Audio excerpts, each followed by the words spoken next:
Sa pagsisimula ng taong ito, maraming mga bagong motorcycle scooter ang inilabas ng iba't ibang mga branch sa iba't ibang bansa na unti-unti nang dinadala ngayon sa Pilipinas, kagaya na lamang ng kararating lang na bagong Yamaha NMAX Turbo 2025 model.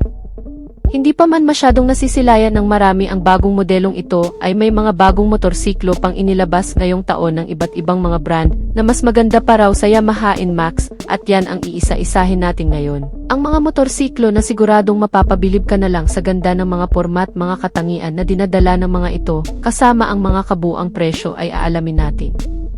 Pero bago yan syempre, kung bago ka pa lamang po dito sa ating channel, ay huwag kalimutang pindutin ang subscribe button pati na ang notification bell para naman ma-update kita lagi sa ating latest video upload. Hero Motocorp Zoom 125, isang bagong commuter mula sa Indian manufacturer.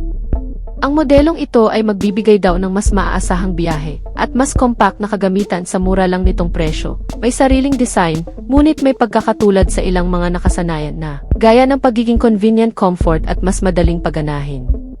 Pinapagana itong motor ng 125 cubic centimeter na displacement capacity na may kasamang single-cylinder, 4-stroke, at air-cooled type na cooling system. Ang fuel supply system nito ay fuel-injected na nakakonect sa isang CVT-type transmission na kayang magpalabas ng 9.92 horsepower sa kada 7,500 RPM at 10 Nm of torque naman sa kada 6,000 RPM.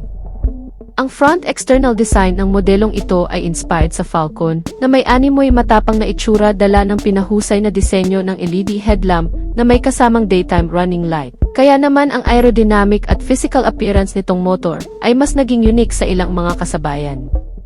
Bukod pa dyan ay ipinagmamalaki rin ng brand ang pagiging maaasahan nitong motor. Hindi lamang sa performance kundi sa pagiging dekalidad, sinamahan ng matitibay na klase ng suspension sa front na naka-telescopic fork, habang single-sided shock absorber na may core spring naman sa rear suspensions nito.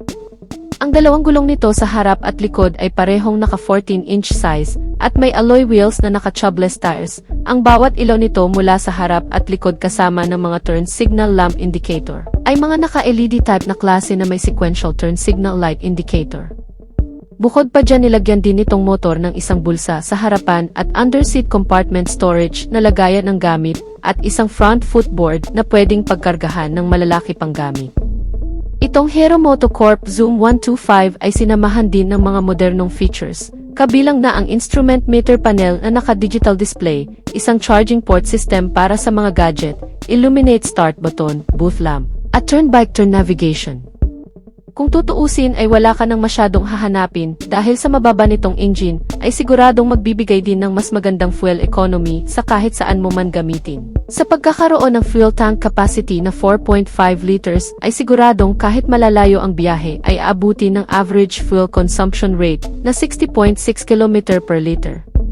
Bukod pa dyan, ang pangsiguridad at pangkaligtasan din sa motor na ito ay hindi pinabayaan sa pagkakaroon ng front disc type na braking system at rear drum brake na magbibigay din ng mas maganda at compact na braking system kahit pa sa mga biglaan.